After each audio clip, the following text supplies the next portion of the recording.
Today, we're going to be interviewing Laura Law. She's a residential real estate agent at the agency, and she's going to be telling us what she does in her job.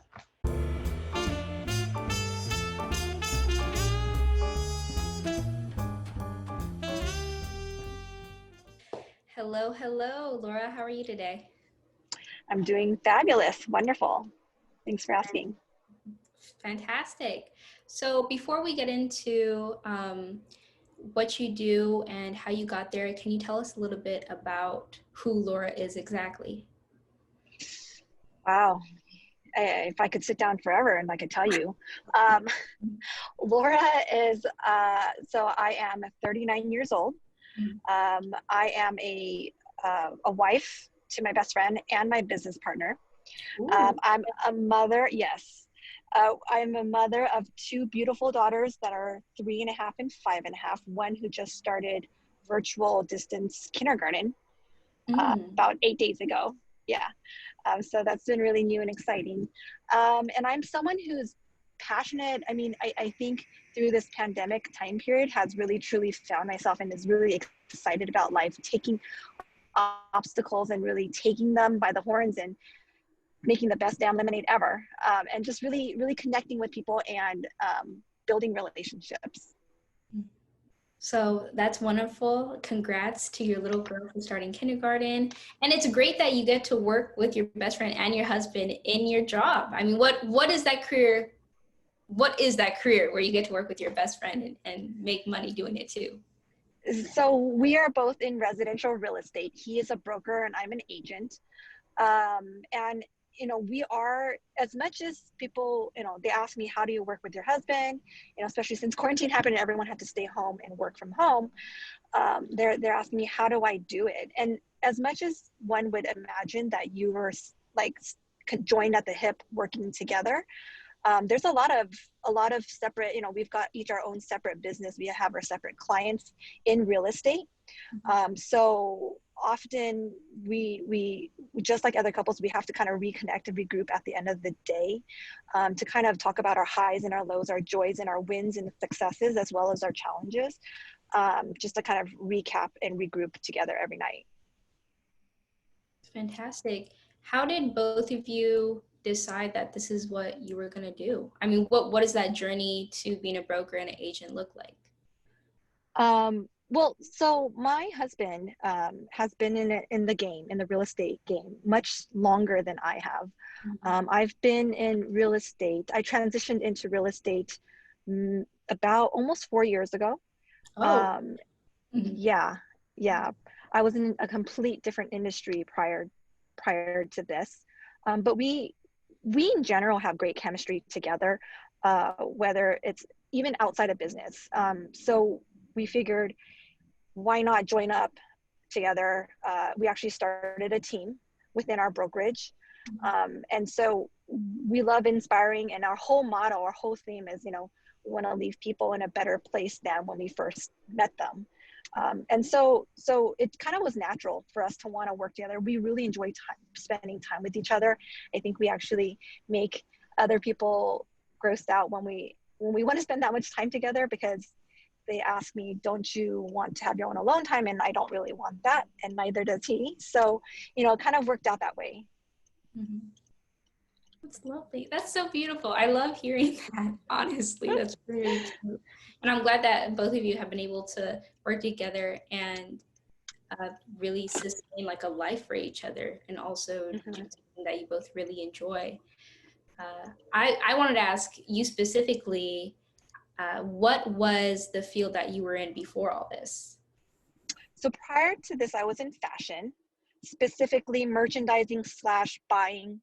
I've worked for various retail companies, being a senior buyer, and picking out merchandise to go into retail stores. So that was my life for about 13.5 years prior to getting into real estate.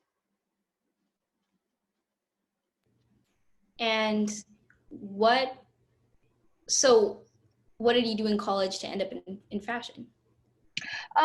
That's a great question. I originally started in a business as a business major, but then I did yeah, I transferred up to UC Davis. They had a textiles and clothing major.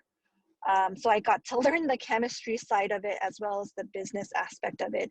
And so that from that really launched me into my career in fashion. And, you know, like every other girl who wasn't inspired by Rachel from Friends. Um, Hi, sorry. Yeah, so who wasn't inspired by Rachel from Friends?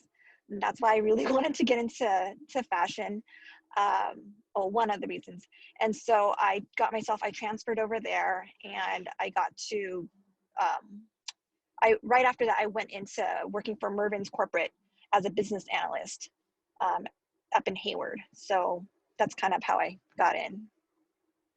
Do you think there were any skills that you had acquired during college that really helped you become successful in the field you are right now?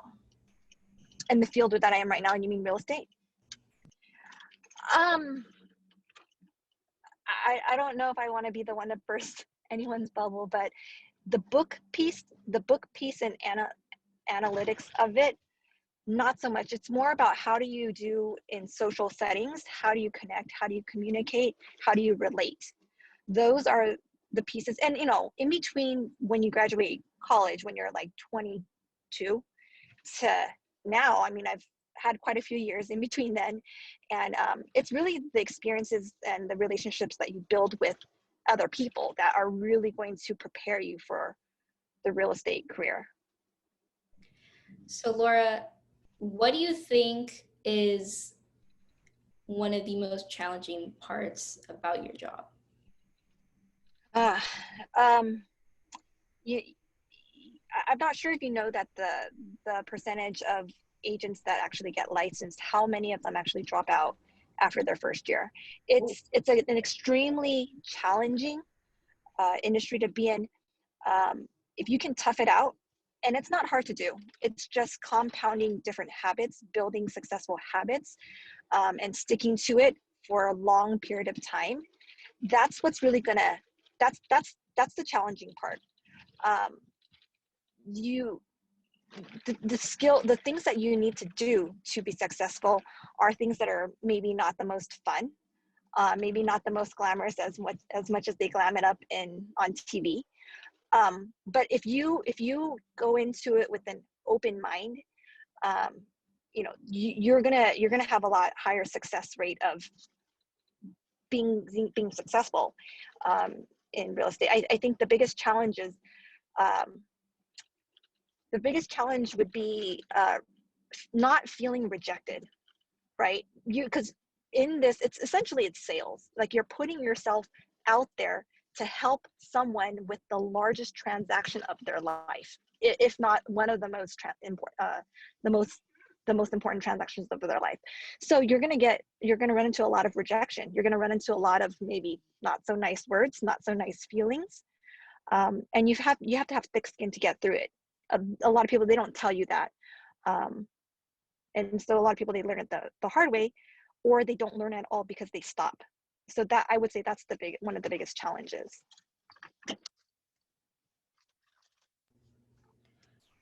So, with those challenges, what do you think are some top skills that you have that help you overcome those challenges? Or that one big challenge of constantly facing rejection? Because that sounds brutal. I'm going to be honest with you. That does not sound fun. That sounds exhausting. It is. But so that's why my husband and I, we decided to start a real estate team, right? What our belief is, if you want to go fast, you go alone. But if you want to go far and make it, you go together. And so a lot of the agents that we have brought onto our team are starting their journey, right? And not too many people get that opportunity to be guided, to be shown how to do things, and maybe given other experiences so that they can avoid some of those mistakes. No one teaches you that stuff. A lot of times people float into brokerages and there's no training. So I think one of the biggest pieces of advice to to anyone who's new in the industry is to get on a team, get into a brokerage where you know, or get into a brokerage where you know that they offer a lot of training, and just kind of answer the questions that you think might be silly or stupid, because there's no stupid questions, no silly, it's just the ones that are never asked, right? So I think the way that people are going to succeed is join a team, or at least find a mentor, get a real estate coach, someone who's going to tell you and be your sounding board. Yeah, that's supposed to happen. No, you know, it's okay to feel that way. Everyone has, or everyone does. And on a team, also, when you get to, we on our team, so we have team huddles every morning at 7:45 with our team, and we always ask everyone, okay, share your wins and your learnings. We never say that losses, because it's only a loss if you stop trying, right? So we always talk about wins and learnings, and through that, it helps the other people on the team, the other agents on the team, feel better about if they're feeling rejected, or if they got someone that yelled at them, or if they had someone who stood them up when they were going to go do a showing or a listing appointment, things like that. You know, we're all there together. So it's very much like a herd, a group mentality. Like, we all have to help each other. And I think that's a huge missing point, is that, you know, agents out there, they think that they have to fight each other. But if we don't help each other as human beings and just as agents, we're never going to be able to serve our clients. And so that's a long way of saying, just you gotta connect with other and build relationships with other agents as much as you do with your clients. Thank you. That was a lovely response. That was great. Supportive response. Yeah. You did really well. Yeah. I told you I like to talk. I know, but I mean, but you weren't talking just to talk. Like, everything you were saying carried weight. It's going to be very helpful. I'm sure it was helpful for me, you know, clarifying your career, your work field. So very inspirational. No, truly. It is. Oh. So I know that you had spoken a little bit about bits and pieces of advice, you know, regarding picking a team, finding someone you could go far with, really learning how to create a community within your job field, because of how important it is for everyone to be looking out for one another. What do you think are some other things that students could possibly be doing right now, as, you know, without the certification, without the degree? Like, what can students be doing right now while in college that you think would definitely help with the process of getting in and staying and excelling? That is such a perfect question, and I'm so happy that you asked that, because we're dealing with this right now on our team. So we're constantly recruiting people to join our team, and so there is someone who is waiting to take their real estate test. So they've also asked us, hey, what can I do to prepare myself to get into this industry? So one of the things is we're pretty much having them do everything except for negotiate terms and offers and prices and all of that. They are calling for us. They're calling some of our warm leads. They're helping us show property. They're shadowing us when we go and show properties. They're sitting with me when I'm writing contracts. They are pretty much acting like an agent, except for actually doing the negotiation. So what someone can be doing is go and get experience. Go and either intern, go and apply to try to be an assistant in real estate, where the team leader is going to ask you to be as involved with, I mean, it could be some from the ranges of client event planning, you know, cold, or they call it cold calling, but really it's warm calling, showing properties, you know, back when we could do open houses, you know, hosting open houses. Now they're doing them virtually, but really go and still look for a team, or look for someone at a brokerage who's looking for some help. Sorry, my daughter's here. They're often in the backseat with me at work too. But yeah, go and get the experience, because you can still do all of it. You can schedule appointments. You can talk to other agents. You can learn how to.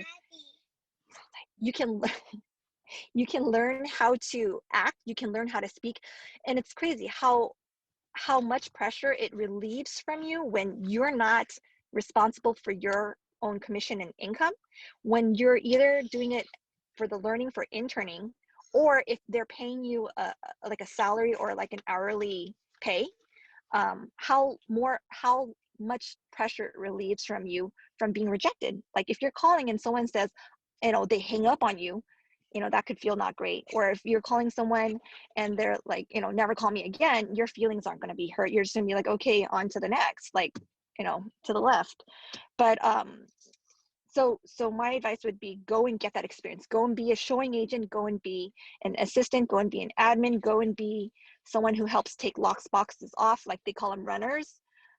Just jump in, because like the real estate exam is not necessarily going to prepare you for your career in real estate. It's really the experiences that are going to give you the confidence to be successful in real estate.